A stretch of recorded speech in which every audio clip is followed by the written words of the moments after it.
तो संगीत में चर्चा में आज हम बात करेंगे संगत की। तबले से संगत तीन प्रकार की होती है, गायन के साथ संगत, वादन के साथ संगत और नृत्य के साथ संगत। तो सबसे पहले बात करते हैं गायन के साथ संगत की। अब गायन में कई सारी विधाएं हैं। सबसे पहले शास्त्रीय संगीत आ गया, तो शास्त्रीय संगीत में हम लेते हैं बड़ा ख्याल आ गया, छोटा ख्याल आ गया, फिर आया सेमी क्लासिकल, ठुमरी आ गई उसमें, फिर आता है लाइट म्यूजिक, सुगम संगीत, उसमें आ गया भजन, गज़ल, लोकगीत, बॉलीवुड वगैरह, सब ये आ जाता है। तो सबसे पहले बात करते हैं बड़े ख्याल के साथ संगत की। तो बड़े ख्याल के साथ वैसे तो सिंपल ठेका ही देना होता है। 48 मात्रा, अगर एक ताल में गायक गा रहा है 48 मात्रा में, तो लास्ट की 4 मात्रा में बता देता हूँ, थोड़ा सा आइडिया दे देता हूँ। ना ना ना ना धिन, ये चलता है। थोड़ा सा चेंज कर सकते हैं आप, ना तो ना धा धा धिन, ये लगा सकते हैं, या फिर ना तक ना धा धिन ना धा धिन धिन। लेकिन ये डिपेंड करता है कि गायक आपसे क्या चाह रहा है। गायक चाह रहा है कि सीधा ठेका बजाएं आप, तो आप सीधा ठेका बजाइए। वरना अगर गायक थोड़ा सा, कभी कभी कोई गायक होता है उसको तबला अच्छा लगता है कि हाँ तबले वाला भी मिलके बजाए, तो आप ये पैटर्न ले सकते हैं। उसके बाद जब लय बढ़ती है थोड़ी सी, कभी कभी गायक अगर लयदार गायक है तो वो छंद पैटर्न जैसे आलाप लेता है, तो वो चाहेगा तबले वाला भी थोड़ा मिलके बजाए, उसमें आप थोड़ा सा मिल के चल सकते हैं भराव में। तो ये ध्यान रखिएगा, ये सब गायक के मूड पे डिपेंड करता है। तो संगत आपको गायक को देख के संगत करनी है, गायक क्या चाह रहा है, पहली बात। दूसरी बात, ये तो एक ताल की बात हो गई। बड़े ख्याल कई कई लोग झुमरा ताल में भी गाते हैं, कई तिलवाड़ा ताल में भी गाते हैं, रूपक ताल में भी गाते हैं। तो इन तालों को भी आपको विलंबित में बजाने का अभ्यास होना चाहिए, ठीक है। तो इनका भी अभ्यास कर लीजिए। तो ये हो गई बात बड़े ख्याल के साथ संगत की। छोटा ख्याल शुरू होता है तो आपको थोड़ा सा मौका मिल जाता है, उसमें आप उठान से शुरू कर सकते हैं, थोड़ा छोटा सा मोहरा बजा दिए, थोड़ी तिहाई वहाई लगा के आ गए, तो ये है। उसके बाद बंदिश शुरू हुई, तो वही बात है, गायक अगर लयदार है चाहेगा कि आप भी थोड़ा उसके साथ बजाएं बंदिश के हिसाब से। लेकिन छोटे ख्याल में एक आपको चीज़ ध्यान रखनी है, वो है कि बंदिश क्या कह रही है। गंभीर प्रकृति का राग है तो गायक की बंदिश भी वैसे ही होगी, तो उसमें आप गायक उसको वैसे ही गाएगा गंभीर प्रकृति से, तो आपको भी ठेका ही देना है वहाँ। आपको चंचल प्रकृति वाला ठेका नहीं बजाना है, इन चीज़ों का ध्यान रखिएगा। फिर जैसी थोड़ी लय बढ़ती है, अगर छंद पैटर्न वो यूज़ कर रहा है तो वहाँ आप साथ में मिलके बजा सकते हैं। और कभी कभी तो गायक आपको मौका देता है तो वहाँ आप बजाइए, आपका आपका टर्न है तो आप बजाइए 1-2 मिनट आराम से। लेकिन ऐसा ना हो कि गायक एक तान बजा के रुक गया और आप उसके बाद शुरू हो गए लंबी चीज़, नहीं। उनका गायन है, उनका प्रोग्राम है, आपको संगत करनी है। कई बार ऐसा होता है कि तबला वादक को बिल्कुल गायक मौका ही नहीं देता है बजाने का, कोई बात नहीं, आप इतना अच्छा ठेका बजाइए कि गायक दोबारा भी आपको ले। ठेका बजाना भी एक कला है। कई बार आप ठेका बजाते हैं और आपको वाह-वाह मिल जाता है। तो ये बहुत ध्यान रखना है आपको इन चीज़ों का, छोटे ख्याल में कैसे संगत करनी है। राग की प्रकृति देखना है और गायक की प्रवृत्ति भी देखनी है, इन दोनों चीज़ों का ध्यान रखना है। ठीक है, छोटा ख्याल हो गया। उसके बाद आता है तराना। तो तराना तो वैसे तैयारी प्रदर्शित करता है, द्रुत लय में बजाया जाता है। तो आपकी 3 ताल, अगर 3 ताल में तराना गा रहा है तो 3 ताल द्रुत लय में आपकी अच्छी तरीके से तैयारी होनी चाहिए। कई बार गायक 1 ताल में भी तराना गाते हैं, कई बार आड़ा 4 ताल में भी गा देते हैं, कई गायक झपताल में भी गा देते हैं। तो इन तालों को भी आपको द्रुत लय में बजाने का अभ्यास होना चाहिए। तो बस तराना तो में तो यही है, तैयारी दिखाई है। ठुमरी जो है सेमी क्लासिकल की चीज़ है, जिसको हम उपशास्त्रीय संगीत भी कहते हैं सेमी क्लासिकल को। तो ठुमरी चंचल प्रकृति के रागों में गाई जाती है, उसकी प्रवृत्ति और प्रकृति भी वैसे ही होती है, गाना गायक भी वैसे ही गाता है। तो आपको ठेका भी हल्का सा चंचल प्रकृति के योग मिलता जुलता बजाना पड़ता है। और विलंबित में ठुमरी गाई जाती है अधिकतर दीपचंदी ले लिया, या विलंबित कहरवा, दादरा, या कभी कभी अद्धा पंजाबी में भी ठुमरी गाई जाती है, दीपचंदी में अधिकतर गाई जाती है। तो विलंबित में तो हमें भराव का ठेका देना है गायक के साथ चल चल के, और आखिरी में एक आध मात्रा में आप छोटी सी तिहाई लगा दिया, कुछ लेके आ गए, ये चलता है। उसके बाद जब आखिरी में लय बढ़ती है ठुमरी की, तो गायक फिर आता है तबले की बारी, जहाँ लग्गी लड़ी का काम होता है। लेकिन कई बार सीधा ऐसे गायक ने लय बढ़ाई, कौन गली गयो तान ना तिन्ना ता तिन्ना ना तिता कर नक तक धा धा तिन्ना नाता तिन्ता, कई बार तबला वादक ऐसे शुरू हो जाता है। लेकिन उसका एक पैटर्न है।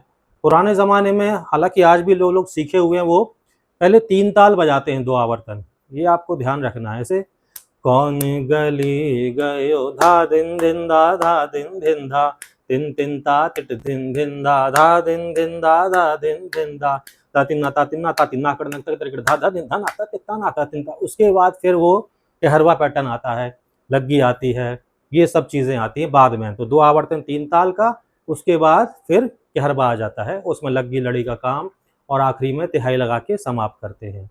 कई बार अधिकतर क्या होता है, जहाँ से ठुमरी शुरू की थी आखिरी में तिहाई लगा के बाद वही लय फिर से पकड़ते हैं गायक। कई बार वहाँ भी समाप्त कर देते हैं, तिहाई लगाई खत्म, लेकिन इसका पैटर्न जो है कि जहाँ से हमने शुरू किया था आखिरी में हमें फिर वहीं से उसी लय में पकड़ना पड़ता है।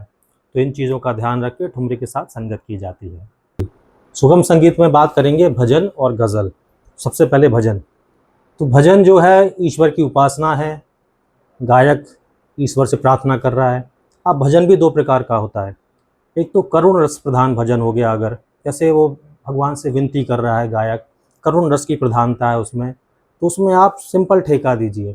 वहाँ आपको ठेके के प्रकार दिखाने की, तिहाइयाँ दिखाने की और वो चंचल प्रकृति के ठेके लग्गी बजाने की ज़रूरत नहीं है। तो एक भगवान से उपासना कर रहा है गायक प्रेम से, तो आपको भी प्रेम से ही ठेका देना है।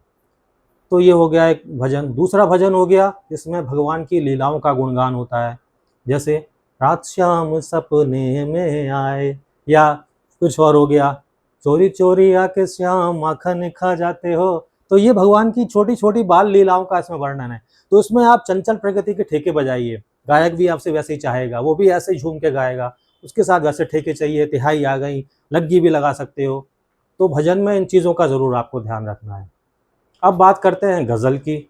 गज़ल जो है प्रेमी और प्रेमिका के बीच गुफ्तगू है, तो वहाँ सॉफ्ट ठेका चाहिए आपको। प्रेमी प्रेमिका की तारीफ़ कर रहा है, ये सब उसमें वर्ड्स आते हैं, तो सॉफ्ट ठेका आराम से बड़े हल्के हाथ से ठेका बजाइए।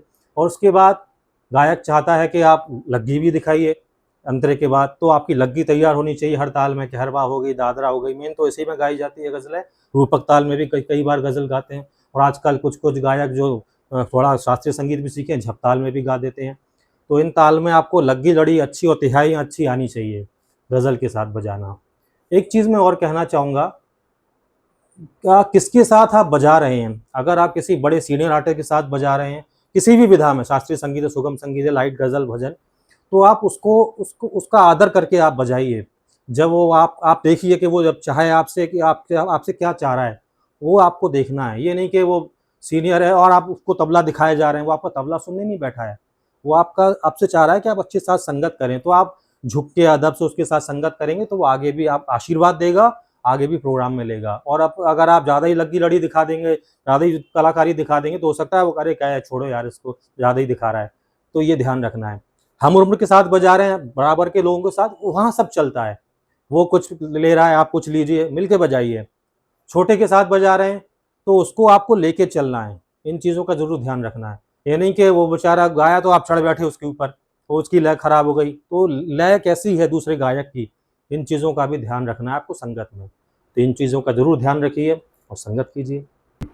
तो लोकगीत जो है गांव से निकला हुआ संगीत है, गांव की मिट्टी से निकला हुआ संगीत है।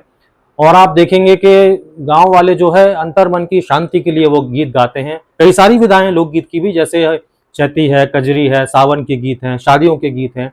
लेकिन ये आम जनता के गीत हैं, वो कहीं सीखे हुए नहीं होते हैं, अंतर्मन की शांति के लिए गाते हैं। रात को लेके बैठ गए अपना ढोलक हारमोनियम और गा रहे हैं बढ़िया शांति से। तो एक उनका संगीत होता है, फ्लैट होता है, वो सीखे नहीं होते हैं। तो आपको ठेका भी वैसे ही देना है, लेकिन जोरदारी वाला ठेका वहाँ चाहिए होता है। इसका ध्यान रखिए। अगर कोई समझदार गायक कोई गा रहा है, सीखा हुआ लोकगीत गा रहा है, तो वहाँ उसके साथ आप लग्गी लड़ी बजा दी, तिहाई बजा दी। लेकिन कोई अगर बेचारा बिना सीखा हुआ गा रहा है, तो उसके साथ आप ठेका भी वैसे ही बजाइए। ये लोकगीत के साथ संगत है। अब आते हैं फिल्मी संगीत के साथ संगीत। तो फिल्मी संगीत के साथ हम काफ़ी कुछ सीख सकते हैं उनसे। पुराने गीतों में एक से एक ठेके बजते थे। आजकल तो खैर वेस्टर्न म्यूजिक का ज़्यादा प्रचार हो गया है, एक ही दो बीट ज़्यादा ढिच्चक ढिच्चक ज़्यादा चल रहा है। लेकिन पुराने गीतों को आप सुनिए, एक से एक ठेके सुनने को मिलते थे। जैसे पुराना एक गीत है, बहुत प्यार करते हैं तुमको सनम, तो उसमें धितक धितक धितक धितक धितक धितक धितक ठेका सुनिए, ये निकला हुआ ठेका है। बहुत पुराना गीत था, नदिया के पार मूवी आई थी, कौन दिशा में लेके चला रे बटुइया, धिक ताता धिक ताता धिक ताता धिक धाता धिक। ये ठेका सुनिए। तो आप पुराने गीतों को सुनिए, एक से एक ठेके आपको मिलेंगे, वहां से आप ठेका सुन के बजा सकते हैं, तबले में अप्लाई कर सकते हैं। फिल्मी संगीत से भी काफी कुछ सीखने को मिला। तो ये सब सुनते रहिए और संगत करते रहिए। उम्मीद है ये कुछ समय से हम लोग संगत की बात कर रहे हैं, आपको पसंद आया होगा। मिलते हैं अगली वीडियो में। धन्यवाद।